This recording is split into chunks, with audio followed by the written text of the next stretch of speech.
ਸਵਾਗਤ ਹੈ ਤੁਹਾਡਾ ਸਾਡੇ ਚੈਨਲ ਐਨਕੇ ਪੰਜਾਬੀ ਕਹਾਣੀਆਂ ਤੇ। ਮੈਂ ਆਪਣੀ ਬੇਟੀ ਨੂੰ ਆਵਾਜ਼ ਦੇ ਰਹੀ ਸੀ। ਸਵੇਰ ਦੇ 9 ਵੱਜ ਚੁੱਕੇ ਸਨ, ਪਰ ਰੇਨੋ ਅਜੇ ਤੱਕ ਨਹੀਂ ਜਾਗੀ ਸੀ। ਮੈਂ ਅੱਜਕੱਲ ਉਸ ਕਰਕੇ ਬਹੁਤ ਪਰੇਸ਼ਾਨ ਰਹਿੰਦੀ ਸੀ। ਉਸ ਦੇ ਨਾ ਪੜਨ ਕਰਕੇ ਬਹੁਤ ਪਰੇਸ਼ਾਨ ਸੀ, ਜਿਸ ਕਰਕੇ ਮੈਂ ਉਸ ਨੂੰ ਹੌਸਟਲ 'ਚ ਪਾ ਦਿੱਤਾ ਸੀ। ਉਹ ਛੁੱਟੀਆਂ 'ਚ ਘਰ ਰਹਿਣ ਲਈ ਆਈ ਸੀ। ਮੈਨੂੰ ਲੱਗਾ ਜਿਵੇਂ ਮੇਰੀ ਬੇਟੀ ਤੇ ਕਿਸੇ ਜਿੰਨ ਜਾਂ ਭੂਤ ਦਾ ਸਾਇਆ ਹੋਵੇ। ਇਸ ਤੋਂ ਪਹਿਲਾਂ ਉਹ ਹਮੇਸ਼ਾ ਮੇਰੇ ਕੋਲ ਸੌਂਦੀ ਸੀ। ਜਦੋਂ ਉਹ ਘਰ ਆਈ ਤਾਂ ਥੋੜੀ ਬਦਲੀ ਬਦਲੀ ਲੱਗੀ ਤੇ ਹੁਣ ਉਹ ਅੱਡ ਕਮਰੇ ਸੌਣ ਲੱਗੀ।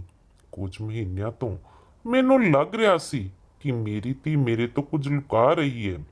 ਸਵੇਰੇ ਸਵੇਰੇ ਵੀ ਜਦੋਂ ਉਸਦੇ ਕਮਰੇ ਦਾ ਦਰਵਾਜ਼ਾ ਖੜਕਾਉਂਦੀ ਤਾਂ ਉਹ ਦਰਵਾਜ਼ਾ ਬਹੁਤ ਦੇਰ ਨਾਲ ਖੋਲ੍ਹਦੀ ਤੇ ਘਬਰਾਈ ਹੋਈ ਹੁੰਦੀ। ਅੱਜ ਵੀ ਮੈਂ ਉਸਦੇ ਕਮਰੇ ਦਾ ਦਰਵਾਜ਼ਾ ਖੜਕਾ ਖੜਕਾ ਕੇ ਥੱਕ ਗਈ ਸੀ। ਫਿਰ ਆਵਾਜ਼ ਦਿੱਤੀ ਤਾਂ ਉਸਨੇ ਮਰੀ ਜਿਹੀ ਆਵਾਜ਼ ਕੱਢੀ ਤੇ ਦਰਵਾਜ਼ਾ ਖੋਲ੍ਹਿਆ ਤਾਂ ਚਿਹਰੇ ਤੇ ਅਜੀਬ ਜਿਹੀ ਥਕਾਵਟ ਸੀ। ਮਹਿਸੂਸ ਹੋ ਰਿਹਾ ਸੀ ਜਿਵੇਂ ਕਿ ਉਹ ਬਹੁਤ ਪਰੇਸ਼ਾਨ ਹੈ। ਮੇਰੀ ਨਜ਼ਰ ਜਦੋਂ ਬੇਟੀ ਦੇ ਪੈਰਾਂ ਤੇ ਪਈ ਤਾਂ ਉਹ ਬਹੁਤ ਅਜੀਬ ਜਿਹੇ ਤਰੀਕੇ ਨਾਲ ਖੜੀ ਸੀ, ਜਿਵੇਂ ਉਹ ਕਿਸੇ ਤਕਲੀਫ 'ਚ ਹੋਵੇ। ਅੱਜ ਕਾਫੀ ਦਿਨਾਂ ਬਾਅਦ ਮੇਰੀ ਨਨਾਣ ਰੀਤ ਵੀ ਸਾਡੇ ਘਰ ਆਈ ਸੀ। ਉਸਦੇ ਵਿਆਹ ਨੂੰ ਕਾਫੀ ਸਾਲ ਹੋ ਗਏ ਸਨ ਤੇ ਮੇਰੇ ਪਤੀ ਦੀ ਇਕਲੌਤੀ ਭੈਣ ਵੀ ਸੀ, ਤਾਂ ਇਸ ਲਈ ਉਸਦਾ ਆਉਣਾ ਜਾਣਾ ਲੱਗਿਆ ਰਹਿੰਦਾ ਸੀ। ਮੇਰੇ ਸੱਸ ਸਹੁਰਾ ਇਸ ਦੁਨੀਆ 'ਚ ਨਹੀਂ ਸਨ, ਫਿਰ ਵੀ ਉਹ ਆਉਂਦੀ ਰਹਿੰਦੀ ਸੀ। ਮੈਨੂੰ ਡਰ ਸੀ ਕਿਤੇ ਮੇਰੀ ਧੀ ਉਹਨਾਂ ਦੇ ਸਾਹਮਣੇ ਨਾ ਆ ਜਾਵੇ ਤੇ ਜੇਕਰ ਉਸੇ ਹਾਲਤ 'ਚ ਆ ਗਈ ਤਾਂ ਮੇਰੀ ਨਨਾਣ ਜ਼ਰੂਰ ਕੋਈ ਨਾ ਕੋਈ ਗੱਲ ਕਰੇਗੀ। ਉਸਨੂੰ ਤਾਂ ਬਸ ਗੱਲ ਕਰਨ ਦਾ ਬਹਾਨਾ ਚਾਹੀਦਾ ਹੁੰਦਾ ਹੈ। ਉਸੇ ਵੇਲੇ ਮੇਰੀ ਨਨਾਣ ਨੇ ਪਿੱਛੋਂ ਆਵਾਜ਼ ਮਾਰੀ ਕਿ ਮੋਨਿਕਾ, ਤੇਰੀ ਧੀ ਨਹੀਂ ਦਿਸਦੀ, ਕੀ ਗੱਲ ਹੈ? ਮੈਨੂੰ ਕਿੰਨੇ ਦਿਨ ਹੋ ਗਏ ਉਸ ਨੂੰ ਮਿਲੇ ਹੋਏ। ਮੈਂ ਆਪਣੀ ਧੀ ਨੂੰ ਬਾਹਰ ਆਉਣ ਲਈ ਆਵਾਜ਼ ਮਾਰੀ ਤਾਂ ਉਹ ਲੰਗੜਾ ਕੇ ਚਲਦੀ ਹੋਈ ਸਾਹਮਣੇ ਆਈ। ਇਹ ਦੇਖ ਮੇਰੀ ਨਨਾਣ ਨੇ ਮੂੰਹ ਤੇ ਹੱਥ ਰੱਖ ਲਿਆ। ਮੋਨਿਕਾ, ਇਸ ਨੂੰ ਕੀ ਹੋ ਗਿਆ? ਇਹ ਲੰਗੜਾ ਕੇ ਕਿਉਂ ਚੱਲ ਰਹੀ ਹੈ? ਭਗਵਾਨ ਨਾ ਕਰੇ ਕਿਤੇ ਕੁਝ ਗਲਤ ਹੋ ਰਿਹਾ ਹੋਵੇ। ਮੇਰੀ ਨਨਾਣ ਦੀ ਗੱਲ ਸੁਣ ਮੇਰਾ ਕਾਲਜਾ ਬਾਹਰ ਆ ਗਿਆ। ਪਰ ਮੈਂ ਕਿਹਾ, ਰੀਤ, ਅਜਿਹੀ ਕੋਈ ਗੱਲ ਨਹੀਂ ਹੈ। ਅੱਜ ਮੇਰੀ ਧੀ ਦੀ ਤਬੀਅਤ ਕੁਝ ਠੀਕ ਨਹੀਂ ਹੈ। ਮੇਰੀ ਨਨਾਣ ਮੇਰੀ ਧੀ ਨੂੰ ਉੱਪਰ ਤੋਂ ਲੈ ਕੇ ਹੇਠਾਂ ਤੱਕ ਦੇਖੀ ਜਾ ਰਹੀ ਸੀ ਤੇ ਉਸਦੀ ਹਾਲਤ ਤੇ ਖੁਸ਼ ਹੋ ਰਹੀ ਸੀ। ਮੈਂ ਆਪਣੀ ਧੀ ਨੂੰ ਕਿਹਾ ਕਿ ਕਮਰੇ ਜਾ ਕੇ ਤਿਆਰ ਹੋ ਕੇ ਆ। ਕਾਫੀ ਸਮੇਂ ਬਾਅਦ ਮੇਰੀ ਧੀ ਬਾਹਰ ਨਾ ਆਈ ਤਾਂ ਮਜਬੂਰਨ ਮੈਨੂੰ ਹੀ ਉਸਦੇ ਕਮਰੇ 'ਚ ਜਾਣਾ ਪਿਆ। ਪਰ ਸਾਹਮਣੇ ਦਾ ਹਾਲ ਦੇਖ ਕੇ ਮੈਂ ਹੈਰਾਨ ਰਹਿ ਗਈ ਸੀ। ਮੈਂ ਆਪਣੀ ਧੀ ਦੇ ਸਿਰਹਾਣੇ ਤੇ ਨਜ਼ਰ ਮਾਰੀ ਤਾਂ ਮੇਰੀਆਂ ਅੱਖਾਂ ਅੱਡੀਆਂ ਦੀਆਂ ਅੱਡੀਆਂ ਰਹਿ ਗਈਆਂ। ਮੈਂ ਸੋਚ ਵੀ ਨਹੀਂ ਸਕਦੀ ਸੀ ਕਿ ਮੇਰੀ ਧੀ ਮੇਰੇ ਤੋਂ ਐਨੀ ਵੱਡੀ ਗੱਲ ਲੁਕਾ ਗਈ।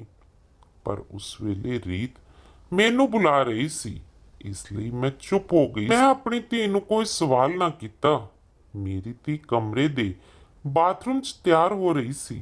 ਥੋੜੀ ਦੇਰ ਬਾਅਦ ਉਹ ਬਾਹਰ ਆਈ ਤਾਂ ਉਸਨੇ ਬਹੁਤ ਹੀ ਸੋਹਣਾ ਸੂਟ ਪਾਇਆ ਹੋਇਆ ਸੀ, ਜਿਸ ਨੂੰ ਦੇਖ ਮੈਂ ਪਰੇਸ਼ਾਨ ਹੋ ਗਈ ਕਿਉਂਕਿ ਇਹ ਕੱਪੜੇ ਤਾਂ ਮੈਂ ਉਸ ਨੂੰ ਲੈ ਕੇ ਨਹੀਂ ਦਿੱਤੇ ਸਨ।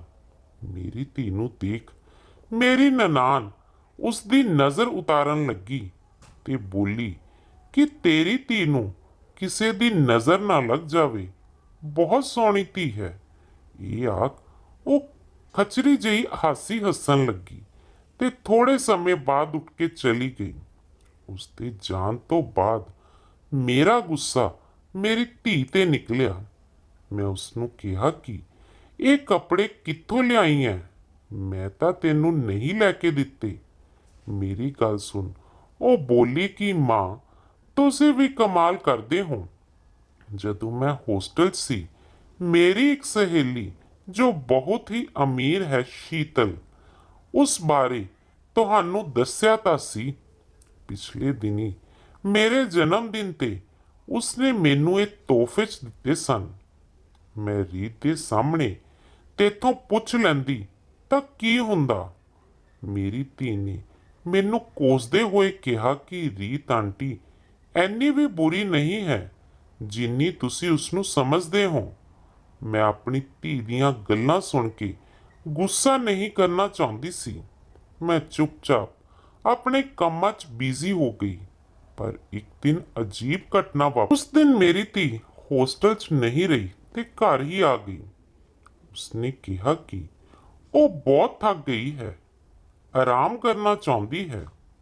ਉਹ ਘਰ ਦਾ ਕੋਈ ਕੰਮ ਵੀ ਨਹੀਂ ਸੀ ਕਰਦੀ, ਫਿਰ ਵੀ ਥੱਕ ਜਾਂਦੀ ਸੀ। ਇਸ ਲਈ ਮੈਨੂੰ ਉਸ ਤੇ ਸ਼ੱਕ ਹੋਣ ਲੱਗਿਆ। ਸਵੇਰੇ ਉੱਠਦੀ ਤਾਂ ਉਸ ਦੀ ਹਾਲਤ ਅਜੀਬ ਜਿਹੀ ਹੋ ਜਾਂਦੀ ਸੀ। ਅਗਲੇ ਦਿਨ ਵੀ ਅਜਿਹਾ ਹੀ ਹੋਇਆ। 10 ਵਜੇ ਤੱਕ ਸੁੱਤੀ ਰਹੀ, ਪਰ ਜਦੋਂ ਉਹ ਹੋਸਟਲ ਸੀ ਤਾਂ ਸਵੇਰੇ 5 ਵਜੇ ਹੀ ਉੱਠ ਜਾਂਦੀ ਸੀ। ਪਰ ਹੁਣ ਤਾਂ ਉਸਨੇ ਆਪਣੀ ਆਦਤ ਬਦਲ ਦਿੱਤੀ ਸੀ ਤੇ ਦੇਰ ਰਾਤ ਤੱਕ ਜਾਗਦੀ ਰਹਿੰਦੀ ਤੇ ਸਵੇਰੇ ਦੇਰ ਤੱਕ ਸੌਂਦੀ ਰਹਿੰਦੀ। ਮੈਂ ਆਪਣੀ ਧੀ ਨੂੰ ਕੋਈ ਸਵਾਲ ਨਾ ਕੀਤਾ, ਪਰ ਇੱਕ ਦਿਨ ਜਦੋਂ ਸਵੇਰੇ ਉੱਠੀ ਤਾਂ ਲੰਗੜਾ ਲੰਗੜਾ ਕੇ ਤੁਰ ਰਹੀ ਸੀ। ਜਦੋਂ ਉਹ ਬਾਹਰ ਆਈ ਤਾਂ ਕਿਸੇ ਕੰਮ ਲਈ ਸਾਡੇ ਗੁਆਂਢ ਦੀ ਆਂਟੀ ਵੀ ਘਰੇ ਆਈ ਬੈਠੀ ਸੀ। ਉਸਦੀ ਨਜ਼ਰ ਮੇਰੀ ਧੀ ਤੇ ਪਈ ਤਾਂ ਉਸਨੇ ਵੀ ਮੂੰਹ ਤੇ ਹੱਥ ਰੱਖ ਲਿਆ। ਮੇਰੀ ਧੀ ਨੂੰ ਕਹਿਣ ਲੱਗੀ ਕਿ ਪੁੱਤ ਇੱਕ ਗਲਾਸ ਪਾਣੀ ਲਿਆ ਕੇ ਦੇ। ਮੈਂ ਸਮਝ ਗਈ ਕਿ ਇਹ ਮੇਰੇ ਨਾਲ ਕੋਈ ਗੱਲ ਕਰਨਾ ਚਾਹੁੰਦੀ ਹੈ। ਉਸਦੇ ਜਾਣ ਤੋਂ ਬਾਅਦ ਆਂਟੀ ਬੋਲੀ ਕਿ ਤੂੰ ਇੰਨੀ ਲਾਪਰਵਾਹ ਕਿਵੇਂ ਹੋ ਸਕਦੀ ਹੈ? ਤੈਨੂੰ ਆਪਣੀ ਧੀ ਦੀ ਹਾਲਤ ਨਜ਼ਰ ਨਹੀਂ ਆਉਂਦੀ? ਉਸ ਦੀ ਉਮਰ ਹੀ ਕਿੰਨੀ ਕੁ ਹੈ? ਤੈਨੂੰ ਤਾਂ ਇਸ ਦੀ ਹਰ ਹਰਕਤ ਤੇ ਨਜ਼ਰ ਰੱਖਣੀ ਚਾਹੀਦੀ ਹੈ। ਭਗਵਾਨ ਨਾ ਕਰੇ ਕੱਲ ਨੂੰ ਕੋਈ ਊਚ ਨੀਚ ਹੋ ਗਈ ਤਾਂ ਤੂੰ ਕਿਸ ਨੂੰ ਉਲਾਂਭਾ ਦੇਵੇਂਗੀ? ਆਪਣੀ ਧੀ ਨੂੰ ਦੇਖ ਕੀ ਕਰਦੀ ਹੈ, ਕਿੱਥੇ ਜਾਂਦੀ ਹੈ? ਉਸ ਦੀ ਇਹ ਹਾਲਤ ਹੁਣੇ ਤੋਂ ਹੀ ਕਿਉਂ ਹੈ? ਇਹ ਤਾਂ ਵਿਆਹੀਆਂ ਕੁੜੀਆਂ ਵਾਲੀਆਂ ਹਰਕਤਾਂ ਕਰ ਰਹੀ ਹੈ। ਇਸ ਦੇ ਚੱਲਣ ਫਿਰਨ ਦਾ ਅੰਦਾਜ਼ ਦੇਖ ਤੇ ਇਸ ਦੀਆਂ ਅੱਖਾਂ 'ਚ ਅੱਖਾਂ ਪਾ ਕੇ ਦੇਖ। ਅਜੀਬ ਜਿਹੀਆਂ ਹਰਕਤਾਂ ਨਜ਼ਰ ਆਉਂਦੀਆਂ ਤੇਰੀ ਧੀ ਦੀਆਂ ਅੱਖਾਂ 'ਚ ਮੈਨੂੰ। ਆਂਟੀ ਤਾਂ ਨਜ਼ਰਾਂ ਪੜਨ ਵਾਲੀ ਔਰਤ ਸੀ। ਲੜਕੀ ਦੀ ਚਾਲ ਦੇਖ ਕੇ ਦੱਸ ਦਿੰਦੀ ਸੀ ਕਿ ਉਸ ਦਾ ਕਿਸ ਨਾਲ ਸੰਬੰਧ ਹੈ। ਉਸ ਦੀਆਂ ਕਈਆਂ ਗੱਲਾਂ ਨੇ ਮੇਰੇ ਪੈਰ ਹੀ ਜ਼ਮੀਨ ਤੋਂ ਉਖਾੜ ਦਿੱਤੇ ਸਨ। ਹੁਣ ਮੈਂ ਸੋਚ ਲਿਆ ਕਿ ਆਪਣੀ ਧੀ ਤੇ ਦਿਨ ਰਾਤ ਨਜ਼ਰ ਰੱਖਾਂਗੀ। ਜਿੱਥੇ ਵੀ ਇਹ ਜਾਵੇਗੀ ਮੈਂ ਉਸ ਦਾ ਪਿੱਛਾ ਕਰਾਂਗੀ ਤੇ ਦੇਖਾਂਗੀ ਕਿ ਇਹ ਕੀ ਕਰਦੀ ਹੈ। ਅਗਲੀ ਸਵੇਰ ਜਦੋਂ ਮੇਰੀ ਧੀ ਉੱਠੀ ਤਾਂ ਉਸ ਦੀ ਹਾਲਤ ਬਹੁਤ ਖਰਾਬ ਸੀ। ਕਹਿਣ ਲੱਗੀ, ਮਾਂ ਮੇਰੇ ਪੂਰੇ ਸਰੀਰ 'ਚ ਦਰਦ ਹੋ ਰਿਹਾ ਹੈ, ਮੇਰੇ ਤੇਲ ਮਾਲਿਸ਼ ਕਰ ਦੇ। ਮੈਂ ਕਿਹਾ ਕਿ ਠੀਕ ਹੈ। ਮੈਂ ਗਰਮ ਤੇਲ ਲੈ ਉਸ ਦੇ ਕਮਰੇ 'ਚ ਆਈ ਤਾਂ ਕੁਝ ਸੋਚ ਕੇ ਉਸਨੇ ਮਾਲਿਸ਼ ਕਰਵਾਉਣ ਤੋਂ ਮਨਾ ਕਰ ਦਿੱਤਾ ਤੇ ਬੋਲੀ ਕਿ ਮਾਂ ਰਹਿਣ ਦਿਓ, ਦਰਦ ਠੀਕ ਹੋ ਗਿਆ ਹੈ, ਤੁਸੀਂ ਆਪਣੇ ਕਮਰੇ 'ਚ ਜਾ ਕੇ ਆਰਾਮ ਕਰੋ। ਮੈਂ ਆਪਣੀ ਧੀ ਦੇ ਚਿਹਰੇ ਦੀ ਘਬਰਾਹਟ ਦੇਖ ਕੇ ਸਮਝ ਗਈ ਕਿ ਉਹ ਮੈਨੂੰ ਆਪਣਾ ਸਰੀਰ ਨਹੀਂ ਦਿਖਾਉਣਾ ਚਾਹੁੰਦੀ। ਜ਼ਰੂਰ ਉਸਨੂੰ ਮੇਰੇ ਤੋਂ ਕੋਈ ਖਤਰਾ ਸੀ, ਨਾ ਹੀ ਉਸਦਾ ਕਿਸੇ ਨਾਲ ਕੋਈ ਸੰਬੰਧ ਸੀ। ਫਿਰ ਅਜਿਹਾ ਕਿਵੇਂ ਹੋ ਸਕਦਾ ਸੀ ਕਿ ਉਹ ਵਿਆਹੀਆਂ ਔਰਤਾਂ ਵਾਲੀਆਂ ਹਰਕਤਾਂ ਕਰ ਰਹੀ ਸੀ? ਮੈਨੂੰ ਸਾਹਮਣੇ ਵਾਲੀ ਆਂਟੀ ਦੀ ਗੱਲ ਯਾਦ ਆ ਗਈ ਕਿ ਤੂੰ ਆਪਣੀ ਧੀ ਤੇ ਨਜ਼ਰ ਰੱਖਿਆ ਕਰ। ਮੈਂ ਆਪਣੀ ਧੀ ਨੂੰ ਕਿਹਾ ਕਿ ਅੱਜ ਤੇਰੇ ਨਾਲ ਸੌਣਾ ਚਾਹੁੰਦੀ ਹਾਂ, ਇਸ ਲਈ ਤੂੰ ਆਪਣੇ ਕਮਰੇ ਦਾ ਦਰਵਾਜ਼ਾ ਖੋਲ ਕੇ ਰੱਖੀ। ਮੇਰੀ ਗੱਲ ਸੁਣ ਉਸਨੇ ਮੂੰਹ ਬਣਾ ਲਿਆ ਤੇ ਬੋਲੀ ਕਿ ਠੀਕ ਹੈ, ਪਰ ਜਿਵੇਂ ਹੀ ਮੈਂ 1-2 ਘੰਟੇ ਬਾਅਦ ਆਪਣੇ ਕੰਮ ਨਿਪਟਾ ਕੇ ਆਈ ਤਾਂ ਉਸਨੇ ਦਰਵਾਜ਼ਾ ਅੰਦਰੋਂ ਬੰਦ ਕਰ ਰੱਖਿਆ ਸੀ। ਮੈਂ ਬਹੁਤ ਹੈਰਾਨ ਹੋਈ ਤੇ ਗੁੱਸਾ ਵੀ ਆਇਆ। ਮੈਂ ਦਰਵਾਜ਼ਾ ਖੜਕਾਉਣ ਲੱਗੀ ਪਰ ਉਹ ਸੋ ਗਈ ਸੀ। ਉਸਨੇ ਦਰਵਾਜ਼ਾ ਨਾ ਖੋਲ੍ਹਿਆ। ਹੁਣ ਤਾਂ ਗੁੱਸੇ ਨਾਲ ਮੇਰਾ ਬੁਰਾ ਹਾਲ ਸੀ ਤੇ ਮੈਂ ਸ਼ੱਕ ਵੀ ਵੱਖਰਾ ਹੋ ਗਿਆ ਸੀ। ਕੋਈ ਜਵਾਨ ਬੇਟੀ ਭਲਾ ਆਪਣੇ ਕਮਰੇ ਦਾ ਦਰਵਾਜ਼ਾ ਬੰਦ ਕਰਕੇ ਸੋਵੇ? ਮਾਂ-ਬਾਪ ਉਸ ਬਾਰੇ ਕਿਵੇਂ ਚੰਗਾ ਸੋਚ ਸਕਦੇ ਹਨ? ਸਵੇਰੇ ਮੇਰੀ ਧੀ ਦੀ ਫਿਰ ਉਹੀ ਹਾਲਤ ਸੀ। ਮੈਂ ਕਿਹਾ ਕਿ ਅੱਜ ਮੈਂ ਤੇਰੇ ਹੋਸਟਲ ਨਾਲ ਚੱਲਾਂਗੀ। ਉਸਨੇ ਕੁਝ ਦਿਨਾਂ ਤੋਂ ਹੋਸਟਲ ਲਈ ਵੀ 1-2 ਵਜੇ ਦਾ ਸਮਾਂ ਰੱਖਿਆ ਹੋਇਆ ਸੀ। ਪਹਿਲਾਂ ਵਾਂਗ ਉਹ ਸਵੇਰੇ ਉੱਠ ਕੇ ਨਹੀਂ ਜਾਂਦੀ ਸੀ, ਸਗੋਂ ਸ਼ਾਮ ਵਾਲੀ ਕਲਾਸ ਜਾਂਦੀ ਸੀ। ਉਸਦੀ ਇਹ ਗੱਲ ਵੀ ਮੈਨੂੰ ਪਸੰਦ ਨਾ ਆਈ ਤੇ ਨਾ ਹੀ ਉਸਦਾ ਕਾਰਨ ਸਮਝ ਆਇਆ। ਮੈਂ ਸੋਚਿਆ ਕਿ ਰਾਤ ਨੂੰ ਇਸ ਦੇ ਕਮਰੇ 'ਚ ਸੌਣ ਤੋਂ ਚੰਗਾ ਹੈ ਕਿ ਸਭ ਤੋਂ ਪਹਿਲਾਂ ਉਸਦੇ ਹੋਸਟਲ ਦਾ ਪਿੱਛਾ ਕਰਾਂਗੀ ਤੇ ਪਤਾ ਕਰਾਂਗੀ ਕਿ ਇਹ ਪੜ੍ਹਨ ਵੀ ਜਾਂਦੀ ਹੈ ਜਾਂ ਫਿਰ ਮੈਨੂੰ ਝੂਠ ਬੋਲਦੀ ਹੈ। ਆਪਣੀ ਧੀ ਦਾ ਪਿੱਛਾ ਕਰਨ ਲਈ ਮੈਂ ਦੁਪਹਿਰੇ 12 ਵਜੇ ਘਰੋਂ ਨਿਕਲੀ। ਮੈਂ ਸਾਹਮਣੇ ਵਾਲੀ ਆਂਟੀ ਜੋ ਮੁਸਲਮਾਨ ਸੀ ਦਾ ਬੁਰਕਾ ਮੰਗ ਕੇ ਪਾ ਲਿਆ ਸੀ। ਮੈਂ ਆਪਣੀ ਧੀ ਦੇ ਪਿੱਛੇ ਪਿੱਛੇ ਚੱਲ ਪਈ। ਅੱਗੇ ਜਾ ਕੇ ਉਸਨੇ ਰਿਕਸ਼ੇ ਵਾਲੇ ਨੂੰ ਪੈਸੇ ਦਿੱਤੇ ਤੇ ਰਿਕਸ਼ੇ 'ਚ ਬੈਠ ਹੋਸਟਲ ਵੱਲ ਚੱਲ ਪਈ। ਮੈਂ ਹੈਰਾਨ ਸੀ ਕਿ ਉਸ ਕੋਲ ਐਨੇ ਪੈਸੇ ਕਿੱਥੋਂ ਆਏ, ਕਿਉਂਕਿ ਮੈਂ ਤਾਂ ਕਦੇ ਉਸ ਨੂੰ ਪੈਸੇ ਦਿੱਤੇ ਹੀ ਨਹੀਂ ਸਨ।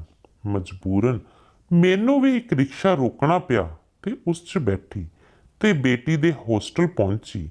ਮਾਲਕ ਦਾ ਸ਼ੁਕਰ ਸੀ ਕਿ ਉਹ ਹੋਸਟਲ 'ਚ ਹੀ ਗਈ ਸੀ। ਉਸ ਤੋਂ ਬਿਨਾਂ ਉਹ ਕਿਤੇ ਨਹੀਂ ਗਈ ਸੀ। ਜਦੋਂ ਉਹ ਹੋਸਟਲ ਗਈ ਤਾਂ ਮੈਂ ਵੀ ਪਿੱਛੇ ਪਿੱਛੇ ਗਈ। ਮੈਂ ਦੇਖਿਆ ਕਿ ਉਹ ਆਪਣੀ ਕਲਾਸ 'ਚ ਜਾ ਰਹੀ ਸੀ। ਮੈਨੂੰ ਹੈਰਾਨੀ ਹੋਈ ਤੇ ਮੈਂ ਸੋਚਿਆ ਕਿ ਚਲੋ ਇੱਥੇ ਤੱਕ ਤਾਂ ਮੈਨੂੰ ਕੁਝ ਨਹੀਂ ਮਿਲਿਆ। ਆਪਣੀ ਬੇਟੀ ਦੇ ਅਧਿਆਪਕ ਨਾਲ ਗੱਲ ਕਰਾਂ ਤਾਂ ਹੋ ਸਕਦਾ ਕੋਈ ਸੁਰਾਗ ਮਿਲ ਜਾਵੇ। ਪ੍ਰਿੰਸੀਪਲ ਰੂਮ ਦੇ ਨਾਲ ਹੀ ਸਟਾਫ ਰੂਮ ਸੀ। ਮੈਂ ਸਟਾਫ ਰੂਮ ਗਈ ਤਾਂ ਉੱਥੇ ਅਧਿਆਪਿਕਾ ਮੀਨਾਕਸ਼ੀ ਮਿਲੀ, ਜਿਸ ਨੂੰ ਮੈਂ ਕਾਫੀ ਦਿਨਾਂ ਤੋਂ ਜਾਣਦੀ ਸੀ। ਉਹਨਾਂ ਨੂੰ ਪੁੱਛਿਆ ਕਿ ਤੁਸੀਂ ਹੀ ਰੇਨੋ ਨੂੰ ਪੜ੍ਹਾਉਂਦੇ ਹੋ ਤਾਂ ਉਹ ਕਹਿਣ ਲੱਗੀ ਕਿ ਨਹੀਂ, ਪਹਿਲਾਂ ਸਵੇਰ ਵਾਲੀ ਸ਼ਿਫਟ 'ਚ ਉਸ ਨੂੰ ਪੜ੍ਹਾਉਂਦੀ ਸੀ ਪਰ ਹੁਣ ਉਹ ਸ਼ਾਮ ਵਾਲੀ ਸ਼ਿਫਟ 'ਚ ਆਉਂਦੀ ਹੈ, ਇਸ ਲਈ ਮੈਂ ਉਸ ਨਾਲ ਗੱਲ ਨਹੀਂ ਕਰ ਸਕਦੀ। ਪਰ ਮੈਂ ਤੁਹਾਨੂੰ ਕੁਝ ਦੱਸਣਾ ਚਾਹੁੰਦੀ ਹਾਂ। ਇਹ ਸੁਣ ਮੇਰੇ ਕੰਨ ਖੜੇ ਹੋ ਗਏ। ਮੈਂ ਕਿਹਾ ਕਿ ਕੁਝ ਜਾਣਨ ਲਈ ਹੀ ਹੋਸਟਲ ਆਈ ਹਾਂ ਤੇ ਜਾਣਨਾ ਚਾਹੁੰਦੀ ਹਾਂ ਕਿ ਮੇਰੀ ਧੀ ਕਿਸੇ ਗੈਰ ਕਾਨੂੰਨੀ ਕੰਮਾਂ 'ਚ ਤਾਂ ਨਹੀਂ ਪੈ ਗਈ ਜਾਂ ਕੁਝ ਉਲਟੇ ਸਿੱਧੇ ਕੰਮਾਂ 'ਚ ਤਾਂ ਨਹੀਂ ਲੱਗ ਗਈ। ਤੁਸੀਂ ਮੇਰੀ ਧੀ ਨੂੰ ਬਹੁਤ ਚੰਗੀ ਤਰ੍ਹਾਂ ਜਾਣਦੇ ਹੋ। ਮੈਂ ਇਹ ਗੱਲ ਕਿਸੇ ਹੋਰ ਨਾਲ ਨਹੀਂ ਕਰ ਸਕਦੀ ਕਿਉਂਕਿ ਮੇਰੀ ਧੀ ਦੀ ਇੱਜ਼ਤ ਦਾ ਸਵਾਲ ਹੈ। ਤੁਸੀਂ ਦੱਸੋ ਮੇਰੀ ਧੀ ਬਾਰੇ ਕੀ ਜਾਣਦੇ ਹੋ? ਭਗਵਾਨ ਨਾ ਕਰੇ ਤੁਹਾਡੀ ਧੀ ਨੂੰ ਕੁਝ ਹੋਵੇ, ਪਰ ਕੁਝ ਦਿਨਾਂ ਤੋਂ ਮੈਂ ਉਸ ਅੰਦਰ ਅਜੀਬ ਜਿਹਾ ਬਦਲਾਅ ਦੇਖ ਰਹੀ ਹਾਂ। ਅਧਿਆਪਕਾ ਦੀ ਗੱਲ ਸੁਣ ਮੇਰਾ ਸਰੀਰ ਕੰਬ ਗਿਆ।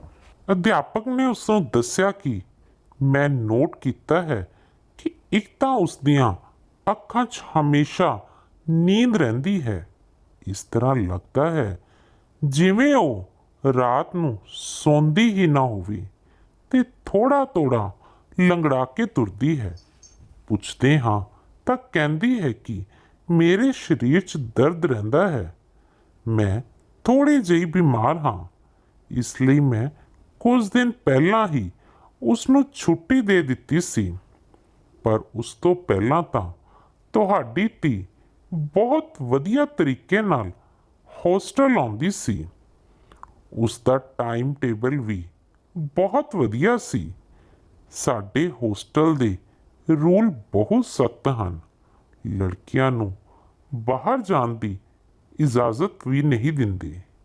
ਜੇਕਰ ਕੋਈ ਲੜਕੀ ਬਿਨਾਂ ਦੱਸੇ ਹੋਸਟਲ ਛੱਡ ਦੇਵੇ ਤਾਂ ਅਸੀਂ ਉਸਦੇ ਮਾਂ-ਬਾਪ ਨੂੰ ਉਸੇ ਦਿਨ ਦੱਸ ਦਿੰਦੇ ਹਾਂ ਕਿ ਅੱਜ ਤੁਹਾਡੀ ਬੱਚੀ ਹੋਸਟਲ ਨਹੀਂ ਆਈ, ਪਰ ਤੁਹਾਡੀ ਧੀ ਹੋਸਟਲ 'ਚ ਅਜਿਹੀ ਕੋਈ ਹਰਕਤ ਨਹੀਂ ਕਰਦੀ ਜਿਸ ਕਰਕੇ ਤੁਹਾਨੂੰ ਪਰੇਸ਼ਾਨ ਹੋਣਾ ਪਵੇ, ਪਰ ਤੁਹਾਨੂੰ ਉਸਦੀ ਘਰ 'ਚ ਨਿਗਰਾਨੀ ਰੱਖਣੀ ਚਾਹੀਦੀ ਹੈ। ਮੈਨੂੰ ਲੱਗਦਾ ਹੈ ਕਿ ਉਹ ਰਾਤ ਨੂੰ ਸੌਂਦੀ ਹੀ ਨਹੀਂ। ਕਿ ਤੁਸੀਂ ਆਪਣੀ ਧੀ ਨਾਲ ਉਸਦੇ ਕਮਰੇ 'ਚ ਸੌਂਦੇ ਹੋ? ਅਧਿਆਪਕਾ ਦੇ ਪੁੱਛਣ 'ਤੇ ਮੈਂ ਨਾਚ ਸਿਰ ਹਿਲਾਇਆ। ਉਹ ਕਹਿੰਦੀ ਹੈ ਕਿ ਮੈਂ ਵੱਡੀ ਹੋ ਗਈ ਹਾਂ, ਇਸ ਲਈ ਮੈਂ ਅੱਡ ਸੌਣਾ ਚਾਹੁੰਦੀ ਹਾਂ। ਮੇਰੀ ਗੱਲ ਸੁਣ ਕੇ ਮੀਨਾਕਸ਼ੀ ਮੈਡਮ ਨੇ ਆਪਣਾ ਸਿਰ ਫੜ ਲਿਆ ਤੇ ਬੋਲੀ ਕਿ ਤੁਸੀਂ ਲੜਕੀ ਦੀ ਮਾਂ ਹੋ। ਇਸ ਉਮਰ 'ਚ ਬੱਚਿਆਂ ਨੂੰ ਅੱਡ ਕਮਰੇ 'ਚ ਨਹੀਂ ਸੌਣ ਦੇਣਾ ਚਾਹੀਦਾ। ਉਹਨਾਂ ਨਾਲ ਰਿਹਾ ਜਾਂਦਾ ਹੈ। ਉਹਨਾਂ ਦੀ ਇੱਕ ਇੱਕ ਹਰਕਤ 'ਤੇ ਨਜ਼ਰ ਰੱਖੀ ਜਾਂਦੀ ਹੈ ਤਾਂ ਕਿ ਕਿਤੇ ਉਹ ਆਪਣੇ ਮਾਂ-ਬਾਪ ਦੀ ਇੱਜ਼ਤ ਨੂੰ ਮਿੱਟੀ 'ਚ ਨਾ ਮਿਲਾ ਦੇਣ। ਮੈਡਮ ਦੀ ਗੱਲ ਸੁਣ ਮੈਂ ਬਹੁਤ ਡਰ ਗਈ ਸੀ। ਮੈਂ ਆਪਣੀ ਬੇਟੀ ਬਾਰੇ ਹੁਣ ਬਹੁਤ ਡੂੰਘਾਈ ਨਾਲ ਖੋਜ ਕੀਤੀ ਸੀ।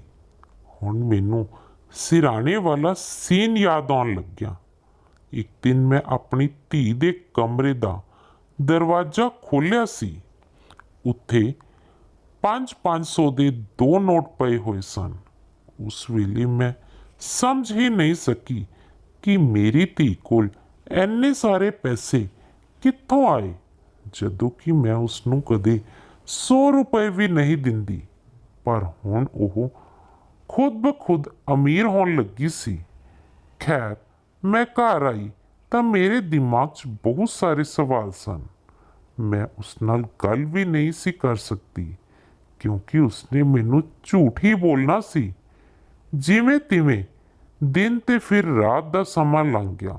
ਸਵੇਰ ਹੋਈ ਤਾਂ ਆਪਣੀ ਬੇਟੀ ਨੂੰ ਫਿਰ ਤੋਂ ਉਸੇ ਹਾਲਤ 'ਚ ਦੇਖ ਕੇ ਪੱਕਾ ਇਰਾਦਾ ਕਰ ਲਿਆ ਕਿ ਅੱਜ ਪੂਰਾ ਦਿਨ ਆਪਣੀ ਬੇਟੀ ਨਾਲ ਰਹਾਂਗੀ ਤੇ ਰਾਤ ਨੂੰ ਵੀ ਉਸਦੇ ਨਾਲ ਹੀ ਪਵਾਂਗੀ। ਉਸਦੇ ਆਉਣ ਤੋਂ ਪਹਿਲਾਂ ਹੀ ਮੈਂ ਘਰ ਦੇ ਸਾਰੇ ਕੰਮ ਨਿਬੇੜ ਲਏ ਤੇ ਉਸਦੇ ਆਉਣ ਤੋਂ ਬਾਅਦ ਬਿਲਕੁਲ ਫ੍ਰੀ ਹੋ ਗਈ ਸੀ। ਮੈਂ ਉਸਦੇ ਕਮਰੇ 'ਚ ਬਹਾਨੇ ਨਾਲ ਚਲੀ ਗਈ। ਮੈਂ ਸੋਚਿਆ ਕਿ ਅੱਜ ਉਸਦੇ ਕਮਰੇ ਦੀ ਸਫਾਈ ਕਰਾਂਗੀ ਤਾਂ ਕਿ ਕੋਈ ਨਾ ਕੋਈ ਸੁਰਾਗ ਮਿਲ ਸਕੇ। ਜਿਵੇਂ ਹੀ ਉਸਦੇ ਕਮਰੇ 'ਚ ਗਈ ਤਾਂ ਉਹ ਮੈਨੂੰ ਦੇਖ ਤ੍ਰਬਕ ਗਈ ਤੇ ਬੋਲੀ, ਕੀ ਗੱਲ ਹੈ ਮਾਂ, ਤੁਹਾਨੂੰ ਕੁਝ ਚਾਹੀਦਾ ਹੈ? ਮੈਂ ਕਿਹਾ, ਚਾਹੀਦਾ ਤਾਂ ਨਹੀਂ, ਪਰ ਤੇਰੇ ਕਮਰੇ ਦੀ ਕਾਫੀ ਦਿਨਾਂ ਤੋਂ ਸਫਾਈ ਨਹੀਂ ਹੋਈ ਤਾਂ ਮੈਂ ਸੋਚਿਆ ਕਿ ਅੱਜ ਤੇਰੇ ਕਮਰੇ ਦੀ ਸਫਾਈ ਕਰਾਂਗੀ।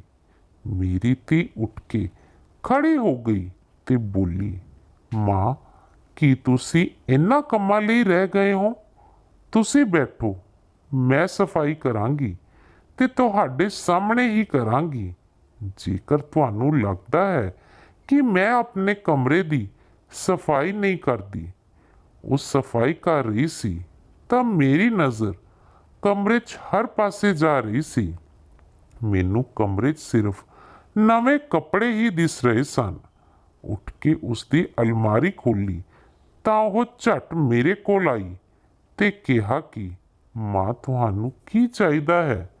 ਮੈਂ ਉਸਨੂੰ ਇੱਕ ਪਾਸੇ ਕੀਤਾ ਤੇ ਕਿਹਾ ਕਿ ਮੈਂ ਤੇਰੀ ਮਾਂ ਹਾਂ ਤੇ ਮੈਂ ਜਦੋਂ ਚਾਹਾਂ ਦੇਖ ਸਕਦੀ ਹਾਂ ਕਿ ਇਸ ਅਲਮਾਰੀ 'ਚ ਕੀ ਕੀ ਹੈ। ਜਦੋਂ ਮੈਂ ਅਲਮਾਰੀ ਖੋਲ੍ਹੀ ਤਾਂ ਉਸ 'ਚ ਨਵੇਂ ਕੱਪੜੇ ਸਨ। ਕੱਪੜੇ ਦੇਖ ਮੇਰੇ ਹੋਸ਼ ਉੱਡ ਗਏ। ਮੈਨੂੰ ਉਸਦੀ ਹੋਸਟਲ ਦੀ ਲਕਸ਼ਮੀ ਮੈਡਮ ਦੀ ਯਾਦ ਆਉਣ ਲੱਗੀ, ਜਿਸ ਨੇ ਕਿਹਾ ਸੀ ਕਿ ਤੁਹਾਡੀ ਬੇਟੀ ਦੀ ਤਾਂ ਕੋਈ ਸਹੇਲੀ ਨਹੀਂ ਹੈ। ਕੱਪੜੇ ਦੇਣਾ ਤਾਂ ਦੂਰ ਦੀ ਗੱਲ, ਉਹ ਤਾਂ ਕਿਸੇ ਨਾਲ ਗੱਲ ਵੀ ਨਹੀਂ ਕਰਦੀ।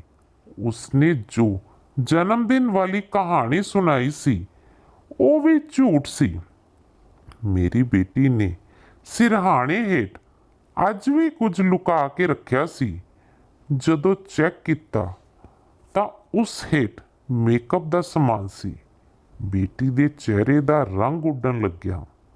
ਮੈਂ ਪੁੱਛਿਆ ਕਿ ਇਹ ਸਭ ਕੀ ਹੈ ਤਾਂ ਬੋਲੀ ਕਿ ਮਾਂ ਤੁਸੀਂ ਗੁੱਸਾ ਨਾ ਕਰੋ, ਅਸਲ 'ਚ ਮੈਂ ਬੱਚਿਆਂ ਨੂੰ ਟਿਊਸ਼ਨ ਪੜ੍ਹਾਉਂਦੀ ਹਾਂ ਤੇ ਉਸ ਤੋਂ ਜੋ ਪੈਸੇ ਬਣਦੇ ਹਨ ਉਹਨਾਂ 'ਚੋਂ ਇਸ ਤਰ੍ਹਾਂ ਦੀਆਂ ਚੀਜ਼ਾਂ ਲੈ ਕੇ ਆਉਂਦੀ ਹਾਂ ਤੇ ਕੱਪੜੇ ਤਾਂ ਮੈਂ ਸੈਕਿੰਡ ਹੈਂਡ ਲਏ ਹਨ। ਇਹ ਮੇਕਅਪ ਵੀ ਇੰਨਾ ਮਹਿੰਗਾ ਨਹੀਂ। ਮਾਂ ਮੈਂ ਕੋਈ ਅਜਿਹਾ ਕੰਮ ਨਹੀਂ ਕਰਦੀ ਜਿਸ ਨਾਲ ਤੁਹਾਡੀ ਬਦਨਾਮੀ ਹੋਵੇ ਤੇ ਤੁਸੀਂ ਤਾਂ ਜਾਣਦੇ ਹੋ ਮੈਨੂੰ ਇਹਨਾਂ ਚੀਜ਼ਾਂ ਦਾ ਸ਼ੌਂਕ ਹੈ। ਤੁਸੀਂ ਤਾਂ ਮੈਨੂੰ ਇਸ ਤਰ੍ਹਾਂ ਸ਼ੱਕੀ ਨਜ਼ਰਾਂ ਨਾਲ ਦੇਖ ਰਹੇ ਹੋ ਜਿਵੇਂ ਮੈਂ ਬਹੁਤ ਵੱਡਾ ਗੁਨਾਹ ਕੀਤਾ ਹੋਵੇ। ਮੈਂ ਕਿਹਾ ਠੀਕ ਹੈ, ਅੱਜ ਮੈਂ ਤੇਰੇ ਕਮਰੇ 'ਚ ਪਵਾਂਗੀ। ਤੇਰਾ ਕਮਰਾ ਕਾਫੀ ਆਰਾਮਦਾਇਕ ਹੈ। ਮੇਰੀ ਗੱਲ ਸੁਣ ਉਹ ਪਰੇਸ਼ਾਨ ਹੋ ਗਈ। ਬੋਲੀ ਮਾਂ ਮੈਨੂੰ ਤਾਂ ਇਕੱਲੇ ਹੀ ਨੀਂਦ ਆਉਂਦੀ ਹੈ ਤੇ ਮੈਂ ਰਾਤ ਨੂੰ ਬਹੁਤ ਦੇਰ ਤੱਕ ਜਾਗਦੀ ਹਾਂ। ਤੁਸੀਂ ਇੱਥੇ ਬਹਿ ਕੇ ਕੀ ਕਰੋਗੇ? ਮੈਂ ਕਿਹਾ ਕਿ ਨਹੀਂ, ਮੈਂ ਤਾਂ ਇੱਥੇ ਹੀ ਪੈਣਾ ਹੈ ਚਾਹੇ ਕੁਝ ਵੀ ਹੋ ਜਾਵੇ। ਮੇਰੇ ਜ਼ਿਆਦਾ ਕਹਿਣ ਤੇ ਉਸਨੇ ਕਿਹਾ ਕਿ ਠੀਕ ਹੈ, ਤੁਸੀਂ ਇੱਥੇ ਪੈ ਜਾਓ। ਤੁਸੀਂ ਕਾਫੀ ਥੱਕੇ ਹੋਏ ਹੋ। ਮੈਂ ਤੁਹਾਡੇ ਲਈ ਦੁੱਧ ਦਾ ਗਿਲਾਸ ਲਿਆਉਂਦੀ ਹਾਂ। ਮੇਰੀ ਬੇਟੀ ਰਸੋਈ 'ਚ ਗਈ ਤੇ ਵਾਪਿਸ ਆਈ ਤਾਂ ਉਸਦੇ ਹੱਥ 'ਚ ਦੁੱਧ ਦਾ ਗਿਲਾਸ ਸੀ। ਉਸ ਕੋਲੋਂ ਦੁੱਧ ਦਾ ਗਿਲਾਸ ਲੈ ਕੇ ਮੈਂ ਪੀ ਲਿਆ ਤੇ ਕਦੋਂ ਨੀਂਦ ਆ ਗਈ ਪਤਾ ਹੀ ਨਾ ਲੱਗਾ। ਜਦੋਂ ਅੱਖ ਖੁੱਲੀ ਤਾਂ ਮੇਰੀ ਧੀ ਮੇਰੇ ਸਾਹਮਣੇ ਹੀ ਬੈਠੀ ਸੀ। ਉਸਦੇ ਚਿੱਟੇ ਰੰਗ ਦੇ ਚਮਕੀਲੇ ਕੱਪੜੇ ਪਾ ਰੱਖੇ ਸਨ। ਉਸਦੇ ਕੱਪੜੇ ਤੇ ਮੇਕਅਪ ਦੇਖ ਮੈਂ ਹੈਰਾਨ ਰਹਿ ਗਈ। ਮੈਂ ਕਿਹਾ ਬੇਟਾ ਤੂੰ ਸਵੇਰੇ ਸਵੇਰੇ ਇੰਨੀ ਤਿਆਰ ਹੋ ਕੇ ਕਿੱਥੇ ਜਾ ਰਹੀ ਹੈ? ਤਾਂ ਉਸਨੇ ਕਿਹਾ ਕਿ ਸਵੇਰੇ ਸਵੇਰੇ ਹੀ ਤਾਂ ਤਿਆਰ ਹੋਇਆ ਜਾਂਦਾ ਹੈ ਤੇ ਅੱਜ ਤਾਂ ਐਤਵਾਰ ਹੈ। ਮੈਂ ਸੋਚਿਆ ਕਿ ਤਿਆਰ ਹੋ ਜਾਂਦੀ ਹਾਂ। ਮੈਂ ਬੱਚਿਆਂ ਨੂੰ ਐਕਸਟਰਾ ਟਿਊਸ਼ਨ ਵੀ ਪੜ੍ਹਾਉਂਦੀ ਹਾਂ ਤਾਂ ਮੈਨੂੰ ਹਰ ਵੇਲੇ ਤਿਆਰ ਰਹਿਣਾ ਪੈਂਦਾ ਹੈ। ਫਿਰ ਮੇਰੀ ਬੇਟੀ ਨੇ ਇੱਕ ਅਜਿਹੀ ਗੱਲ ਆਖੀ ਜਿਸ ਨਾਲ ਮੈਂ ਹੈਰਾਨ ਰਹਿ ਗਈ। ਕਹਿਣ ਲੱਗੀ ਕਿ ਮਾਂ ਮੇਰੇ ਲਈ ਕੋਈ ਚੰਗਾ ਜਿਹਾ ਲੜਕਾ ਦੇਖੋ ਤੇ ਮੇਰਾ ਵਿਆਹ ਕਰ ਦਿਓ। ਮੈਂ ਆਪਣਾ ਦਾਜ ਵੀ ਖੁਦ ਹੀ ਬਣਾ ਲਵਾਂਗੀ। ਮੈਂ ਬੱਚਿਆਂ ਨੂੰ ਟਿਊਸ਼ਨ ਪੜ੍ਹਾ ਕੇ ਆਪਣਾ ਖਰਚਾ ਕੱਢ ਲਵਾਂਗੀ। ਮੈਂ ਤੁਹਾਡੇ ਤੇ ਬੋਝ ਨਹੀਂ ਬਣਨਾ ਕਿਉਂਕਿ ਘਰ ਦਾ ਮਾਹੌਲ ਪਹਿਲਾਂ ਹੀ ਬਹੁਤ ਖਰਾਬ ਸੀ। ਪਾਪਾ ਜੀ ਜੋ ਪੈਸੇ ਕਮਾਉਂਦੇ ਹਨ ਉਹ ਸ਼ਰਾਬ ਪੀਣ 'ਚ ਲਾ ਦਿੰਦੇ ਹਨ ਤੇ ਤੁਹਾਡੇ ਨਾਲ ਲੜਦੇ ਹਨ। ਮੈਂ ਨਹੀਂ ਚਾਹੁੰਦੀ ਕਿ ਮੇਰੇ ਕਰਕੇ ਕੋਈ ਹੰਗਾਮਾ ਹੋਵੇ। ਆਪਣੀ ਬੇਟੀ ਦੀ ਇਹ ਗੱਲ ਸੁਣ ਮੈਨੂੰ ਉਸ 'ਤੇ ਹੋਰ ਜ਼ਿਆਦਾ ਸ਼ੱਕ ਹੋ ਗਿਆ। ਮੇਰੀ ਬੇਟੀ ਇੰਨੀ ਕੁ ਉਮਰ 'ਚ ਵਿਆਹ ਦੀ ਗੱਲ ਕਰ ਰਹੀ ਸੀ। ਉਸ ਦੇ ਸ਼ਬਦਾਂ 'ਚ ਕੋਈ ਝਿਜਕ ਨਹੀਂ ਸੀ। ਉਸ ਦਿਨ ਮੈਂ ਬਹੁਤ ਪਰੇਸ਼ਾਨ ਰਹੀ। ਅਗਲੇ ਦਿਨ ਮੇਰੀ ਨਨਾਣ ਰੀਤ ਘਰ ਆਈ ਤਾਂ ਉਸਦੇ ਹੱਥ 'ਚ ਕੱਪੜਿਆਂ ਦਾ ਥੈਲਾ ਸੀ। ਮੈਂ ਆਉਣ ਦਾ ਕਾਰਨ ਪੁੱਛਿਆ ਤਾਂ ਕਹਿਣ ਲੱਗੀ ਕਿ ਤੇਰੀ ਬੇਟੀ ਲਈ ਆਈ ਹਾਂ। ਮੈਨੂੰ ਮੇਰੀ ਨਨਾਣ ਤੇ ਬਹੁਤ ਗੁੱਸਾ ਆਇਆ। ਮੈਂ ਕਿਹਾ ਕਿ ਮੇਰੀ ਬੇਟੀ ਲਈ ਕਿਉਂ ਆਈ ਹੈ? ਉਸਨੇ ਕਿਹਾ ਕਿ ਪਹਿਲਾਂ ਵਾਅਦਾ ਕਰ ਕਿ ਤੂੰ ਆਪਣੀ ਬੇਟੀ ਨੂੰ ਮੇਰੇ ਨਾਲ ਭੇਜੇਂਗੀ ਤਾਂ ਮੈਂ ਤੇਰੀ ਬੇਟੀ ਬਾਰੇ ਸਾਰੀਆਂ ਗੱਲਾਂ ਦੱਸਾਂਗੀ ਜੋ ਅੱਜ ਤੱਕ ਉਹ ਕਰਦੀ ਆ ਰਹੀ ਸੀ।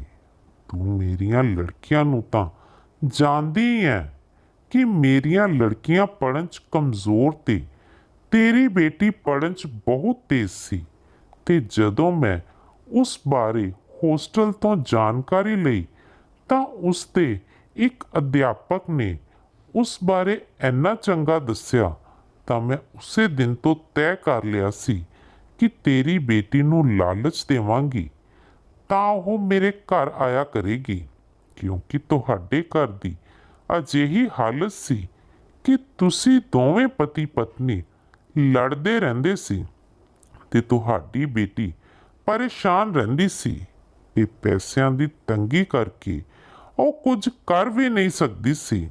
ਮੈਂ ਉਸ ਨੂੰ ਕਿਹਾ ਕਿ ਉਹ ਦਿਨ 'ਚ ਮੇਰੀਆਂ ਲੜਕੀਆਂ ਨੂੰ ਪੜ੍ਹਾਉਂਦੀ ਸੀ ਤੇ ਰਾਤ ਨੂੰ ਮੇਰੇ ਬੇਟੇ ਨਾਲ ਡਾਂਸ ਬਾਰ 'ਚ ਡਾਂਸ ਕਰਿਆ ਕਰਦੀ ਸੀ, ਜਿਸ ਕਰਕੇ ਘਰ 'ਚ ਪੈਸੇ, ਕੱਪੜਿਆਂ ਤੇ ਹੋਰ ਕਿਸੇ ਚੀਜ਼ ਦੀ ਕੋਈ ਕਮੀ ਨਹੀਂ ਸੀ।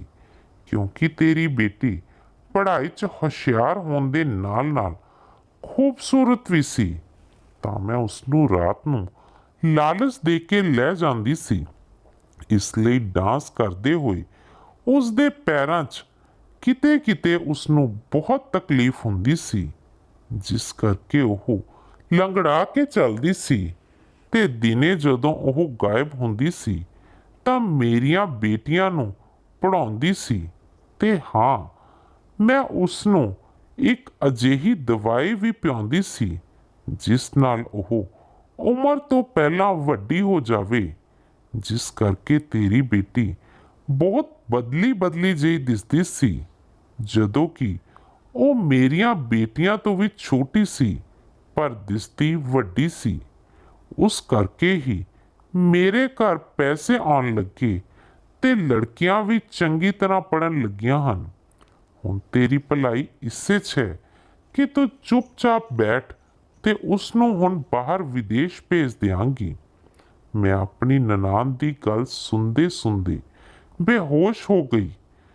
ਜਦੋਂ ਮੈਨੂੰ ਹੋਸ਼ ਆਇਆ ਤਾਂ ਮੈਂ ਹਸਪਤਾਲ ਦੇ ਬੈੱਡ ਤੇ ਸੀ।